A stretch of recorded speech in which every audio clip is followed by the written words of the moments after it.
물론 이제 모든 우리 언어 구사할 때 분석적으로 다 다룰 수는 없습니다. 이게 다 되지는 않지만은 분석적인 개념이 기초가 돼가지고 얘기를 진행해야 이제 그 본질적으로 그 특성을 뽑아내서 우리들이 다룰 수가 있는데 그 부분이 앉아서 하시죠. 네, 굉장히 좀 부족한 듯해서 말씀드립니다. 오늘은 제가 좀 이론적인 얘기를 좀 하려고 해요. 그래서 그 분석적으로 다루면서 우리 문 선생님이 교수들한테 들으면은 그럴듯한데 돌아서느라 하나도 생각이 안 난다고 그러시는데 오늘 한번 제가 그 옛날 얘기도 좀 해가면서 한 시간을 충분히 주시면 얘기를 50분에서 60분 그렇죠. 한 시간 네. 깊이 있게 그렇죠. 그 중간에도 못 참으시겠으면 저 물어보세요. 그러면 제가 얘기를 하겠습니다. 갑시다. 오늘 얘기 주제는 뭐 이제 그 세 가지입니다. 우리가 지금 현대 정치가 자유주의가 있고 공화주의가 있고 민주주의가 있는데 이 세 가지가 다 합쳐져 있거든요. 그래서 우리가 민주공화국이라고도 부르고 자유민주주의라고도 부르고 맨 처음에는 우리가 만들어진 거는 민주주의는 보통선거가 지나고 나서 확보되고 나서 민주주의라고 그랬어요. 그 전에는 우리가 자유주의와 공화주의가 합쳐졌습니다. 미국 같은 경우에 특히 이제 그 자유주의하고 공화주의가 합쳐져서 만들어진 국가의 대표적인 나라인데 그 토크빌이 이제 미국의 민주주의라고 썼어요. 그래서 다 민주주의인 줄 알고 있어요. 근데 링컨도 미국을 자기 얘기할 때 공화 국가라고 그랬지 공화국이라고 그랬지 민주주의라고 해본 적이 없어요. 근데 그 토크빌 책이 묘하게도 이름이 데모크라시 인 아메리카예요. 미국에서의 민주주의인데 우리말로 미국의 민주주의라고 데모크라시 오브 아메리카를 우리가 번역을 했어요. 그래서 미국의 민주주의를 이해를 잘 못해요. 토크빌이 말하는 미국의 민주주의는 그 타운 미팅 민주주의, 민주주의가 이 소규모로 그 공동체를 갖고 있는 그 민주주의를 얘기하면서 전체적으로 공화국이라고 부르거든요. 그 부분이 우리가 이제 많이 미스가 되고 있죠. 그래서 이제 우리가 이 세 가지 민주공화국이라고 하고 자유공화국이라고 하고 자유민주주의란 말을 우리 많이 쓰고 있는데 그래서 이것이 서로 떨어질 수가 없는 거거든요. 다 같은 뭉치인데 분석적으로 우리들이 이해를 하지 않고서 얘기를 하게 되면 민주주의에서 자유를 뺀다. 그럼 이제 그 자유를 빼게 되면 어떤 민주주의가 되느냐 이 얘기들이 우리가 분명히 해야 이 얘기가 정확해지는데 우리들이 이제 그렇게 되지 않은 이유가 세 가지가 합쳐져 있는데 그냥 민주주의를 하나로 부르기 때문에 그렇게 된 거는 1917년에 그 우드로 윌슨이 미국이 1차 대전 참전하면서 그때 처음으로 민주주의를 위하여 자기 참전하겠다고 그러면서 전체적으로 민주주의로 부르게 됐습니다. 미국 자체도 그렇고. 그래서 그 이후로는 민주주의라는 말로 통일되는 바람에 우리가 분석적인 사유가 좀 많이 떨어지게 됐었죠. 근데 오늘은 좀 분석적으로 얘기를 다루겠습니다. 그래서 이 이야기들이 이제 좀 불편하실 때는 이렇게 질문해 주시면 제가 좀 더 보충을 하겠습니다. 우리 같은 경우에 이제 민주신화가 워낙 발전해서 커져가지고 우리 대통령이 이런 얘기를 했죠. 대한민국에서 권력의 서열이 분명히 있다. 최고 권력은 국민 주권, 직접 선출 권력, 간접 선출 권력. 국민 주권이 갖고 있기 때문에 국민 주권에 모든 것을 넣어줘야 된다고 해서 선출 권력이 임명 권력보다 훨씬 높으니까 사법부는 이 선출 권력이 국회에 종속되어야 된다 이런 뜻이란 거예요. 이제 사법부는 입법과 설정한 속에서 해야 된다고 하고 선출 권력이 구속되어야 된다는 이 민주신화 속에 민주주의로다 모든 걸 집어넣고 있거든요. 근데 이때 민주주의는 뭐를 얘기하느냐? 그게 이제 우리들이 분명히 인식을 해야 되죠. 그냥 민주주의 있는 민주주의가 아니라 민이 주인이라는 뜻으로 이 사람은 쓰고 있을 거예요. 데모크라시는 뜻을 쓰지 않고 주인의 뜻에 다 종속해야 된다 그러니까 자기네들은 주인을 대표하기 때문에 자기 말 다 들어야 된다는 쪽으로 바뀌어지는 거죠. 그런 이야기들이 이제 좀 더 진행되어야 될 것 같습니다. 근데 우리나라에는 이제 신화가 세 가지인데 건국 신화가 있고 산업화 신화가 있고 민주화 신화가 있는데 이 세 개 프로젝트지 않습니까? 한국이 가지고 있는 가장 큰 프로젝트는 세 가지였는데 이 중에 건국 신화 대단하죠. 그 저 산업화 신화 대단하죠. 민주화 신화 다 대단한데 이거 민주 신화에 완전히 독점이 돼가지고 지금 저 이 건국 신화나 산업화 신화가 다 무너졌죠. 그래서 그 건국 신화 같은데 건국에 공헌한 사람들이 이 사람들이 보훈을 못 받는 사람 많습니다. 호국 그 저 한 분들 그 대표적으로 목숨을 바쳤던 서북 청년단들은 보훈이 전혀 안 되어 있습니다. 그러니까 건국 신화가 다 무너져 있죠. 산업화 신화도 박정희 대통령 그 저 했던 거 지금 꺼내놓으면 다 우습게 하지 않습니까?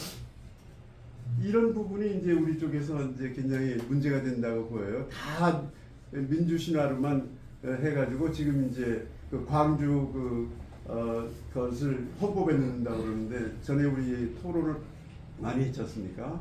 6월 항쟁이 안 들어가는데 광주가 들어간다는 건 이상하지 않냐는 말까지 다 좋은 얘기였었는데 이 3대 신화가 민주 신화 독점 시대를 우리가 지금 살아가면서 우리들이 어떻게 이 사태를 분석해 봐야 되느냐라는 가장 기초적인 것들을 한번 이제 살펴보려고 합니다. 그리고 그때 여기에서 우리들이 이제 민주 세력이라는 게 우리가 이제 민주 신화가 커진 거는 민주주의로 민주화로 민주 세력들이 독재를 물리쳤다는 거거든요. 근데 과연 민주주의가 독재를 무너뜨릴 수 있냐? 저 독재를 무너뜨릴 수는 있지만 독재하고 반대냐? 이 저기 아테네에서 보면은 민주주의는 독재를 그 저기를 못합니다. 그 저희 회피를 못합니다. 오히려 민주주의는 독재로 귀착이 됩니다. 이 부분에 대한 그 위험도를 우리들이 다 인지를 해야 되는데 민주주의는 무조건 독재의 반대로다가 우리 이해하고 있거든요. 우리 민주신화가 그거를 주로 강조하는데 그 부분들이 우리가 다시 짚어봐야 될. 그러니까 그 분석적으로 우리가 분석해 보면 민주주의는 사실 뭡니까?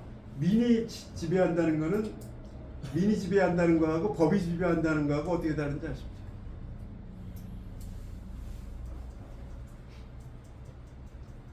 민이 지배한다는 건 인치거든요. 민의 뜻에 그러니까 의지로다가 지배한다는 뜻이고 법치는 그 의지를 자의성을 넘어서서 객관적인 누구나 합의할 수 있는 규범을 갖고 지배한다는 뜻이거든요.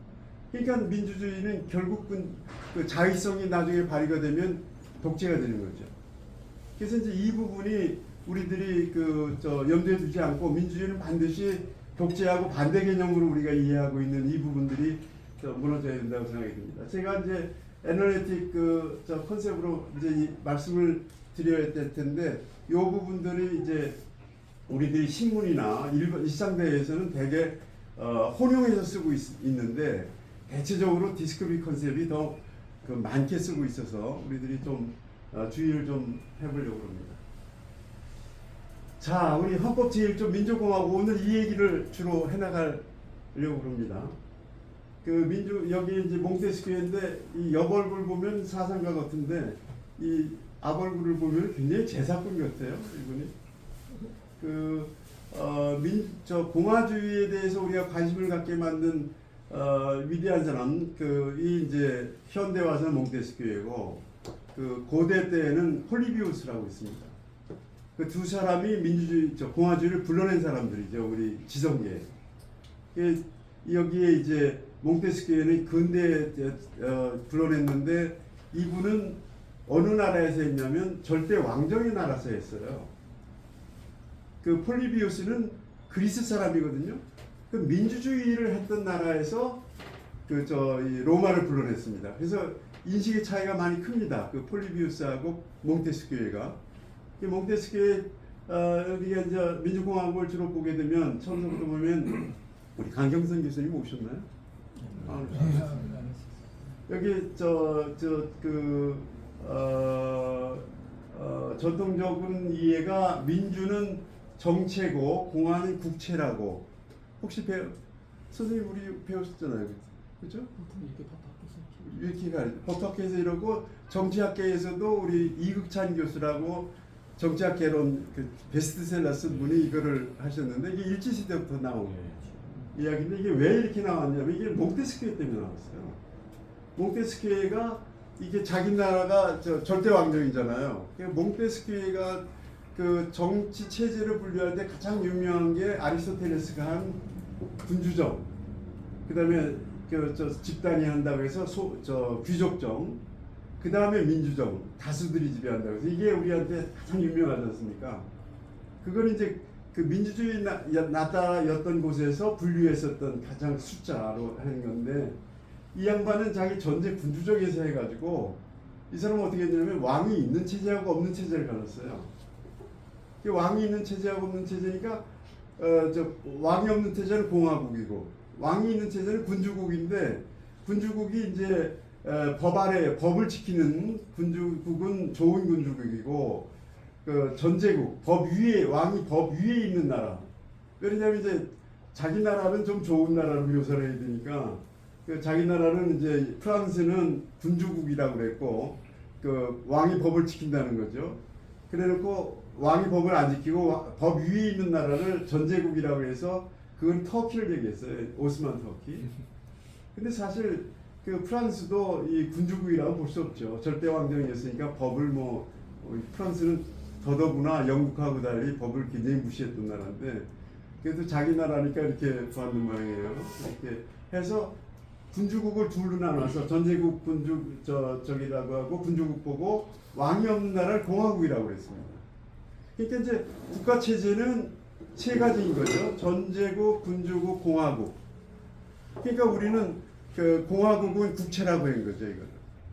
근데 공화국 중에 민주국이 있고 민주공화국이 있고 귀족공화국이 있다고 본 거예요. 베네치아 같은 데는 귀족들 자기들끼리 한 150개 가문들이 뭉쳐가지고 자기들만 정치 참여를 했거든요. 한 2,000명 정도 이 사람들이 완전히 지배를 했으니까 거기 이제 귀족공화국이고, 민주공화국은 이제 고대 아테네를 민주공화국으로 봤습니다. 이게 이제 군주국에서 바라봤던 거죠, 이분이. 군주국에 있는 사람이. 그래서 귀족이냐 민주냐라고 해서 다수가 지배하느냐 소수가 지배하느냐를 따라서 요거를 정체라고 본 거예요. 그러니까 국채냐 정체냐라는 거는 몽테스키에서 온 것 같아요. 이게 이렇죠? 근데 법학 나는 이렇게밖에 해석이 안 돼요. 일본에서 이런 분류를 이제 일단 취하면 그렇지. 우리나라로 했는데, 법적인 언어는 아무래도 법적으로 저도 아니 이게 이제 이 양반이 법의 정신을 쓰셨으니까 그렇죠. 법학자들은 여기에다 매달렸을 것 같거든요. 그래서 제가 오늘 강경선 교수 오시면은 내 추론이 맞냐고 물어보려고 그랬는데 이렇게밖에 추론이 안 돼요. 몽테스키 시대는 민주주의와 공화주의 구분이 이제 뚜렷하지 않았다. 그 이야기는 이제 군주국에서 바라봤기 때문에 이게 불분명해요. 근데 폴리비우스는 이제 자기는 민주국에서 왔으니까, 아테네에서 왔으니까 로마가 자기네하고 어떻게 다른지 너무너무 선명하게 설명을 하는 거죠. 그래서 이제 폴리비우스 컨셉으로 우리가 공화주의를 처음서부터, 왜냐하면 민주주의하고 공화주의는 고대 사상입니다. 그렇죠? 2500년 전의 사상이잖아요. 그건 무슨 뜻이냐면은 그때는 신분제, 노예가 있을 때거든요. 자유민하고 노예가 있었던 시대란 말이에요. 이게 언제 깨지냐면 자유주의가 와서 깨지는 거거든요. 사람들은 자유롭고 평등하게 태어났다라는 자유주의의 선언에 의해서 그 뒤로 신분제가 다 사라지고 우리가 보통선거가 이루어졌기 때문에 그게 현대 자유주의거든요. 그러니까 이 자유주의의 세례를 받지 않은 그 상태를 지금 우리들이 보는 거죠. 지금 현재 공화주의나 민주주의는 자유주의 세례를 받은 고대 사상하고 다른 거죠, 현대사는. 그 부분에는 우리 한 교수님이 전문가시니까 한 교수님이 아주 너무 잘 얘기해 주실 거예요. 오늘 이제 그쪽으로 넘어가시면 앞으로 우리들이 굉장히 분명한 개념을 가질 수 있을 겁니다. 근데 이제 그때 이제 정체와 국채에 대해서 강경선 교수가 헌법의 기초라는 책을 썼습니다. 저도 이제 그 책을 읽어봤고, 그런데 그 헌법학자들도 민주에 대한 개념 인식은 분명한데 한국의 거의 모든 헌법학자도 공화에 대한 개념적 이해가 거의 없어요. 그래서 근데 민주공화국이라고 말했으니 뭔가 분별은 해야 되겠는데 그러면서 이제 정체와 국제. 근데 정치 국제라는 게 정치 체제, 국가 체제 이런 뜻인데 이것의 약자인데 따라서 이 부분은 오늘날에는 널리 통용되고 있지는 않습니다. 오히려 공화가 확산되면 될수록 요 정치와 국제라는 구분은 허물어지게 돼 있고 그럼 민주주의가 뭐고 공화주의가 뭐며 양자 간의 연대와 결합은 어떻게 되느냐 이건 이제 열려 있는 거죠. 우리가 하기에 나릅니다. 그렇죠, 맞습니다. 이 말씀이 이제 이렇게 나오는 거예요. 한국 법학계에 민주와 공화는 비슷한 말이다. 제가 이거 직접 읽었습니다. 정종섭 이 서울대 비슷한 말이에요. 교수에서 장관하셨던 분. 비슷한. 그 한번 책 이렇게 두꺼운데 처음 보니까 제가 이제 출제에 들어가가지고서 이제 읽어봤어요. 그랬더니 비슷한 말이라고 나와요. 근데 사실 이분만 그렇지는 않아요. 미국의 로버트 달도 그 비슷한 말이라고 그래요. 그래서 이게 분석적으로 다루는 사람들하고 디스크립티브하게 다루는 사람들이 다르고 또 우리 법학계는 몽테스키에를 넘어가지를 못하니까 몽테스키에가 그렇게 이 군주국에서 바라봤으니까 민주화 공화가 이게 아주 분명하지 않거든요. 폴리비스처럼 아주 분명하게 얘기를 안 하니까 또 자유주의 세례를 받고 얘기를 했던 부분이라서 그 문제가 좀 있습니다. 근데 비슷한 말이라고 얘기를 하기 때문에 제가 추론해 보면 재밌는 이야기가 좀 가능해요. 뭐냐면 우리가 민주주의라고 그러면 데모크라시를 민주주의로 번역을 했어요. 데모크라시는 데모스크라티아. 데모스가 민중이 본래 데모스라는 건 지역민입니다. 그 지역구가 아테네 댐이라는 데가 135개인가요? 135개 정도 이렇게 갈라가지고 본래 민주주의는 어떻게 태어났냐면 비례대표제는 최근에 나온 거고요.